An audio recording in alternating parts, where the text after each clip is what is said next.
to connect the panel to the siren. So at this case, the siren is the receiver and the panel is the transmitter. First, we need to long pressing this button to make the siren into the running status and the light is on. Secondly, we need to enter the system disarming. pairing status, smart accessory. 0 is to transmit the siren signal. Arm, disarm. As you can see, the siren will get the signal. And then assist. Yeah.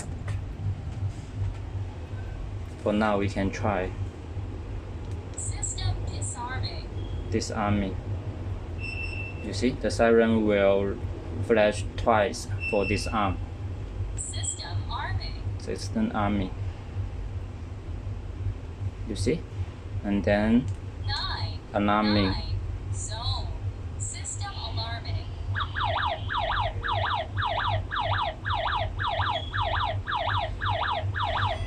As you can see, the signal is a little slow, but at last, the signal will be sent from the panel to the siren.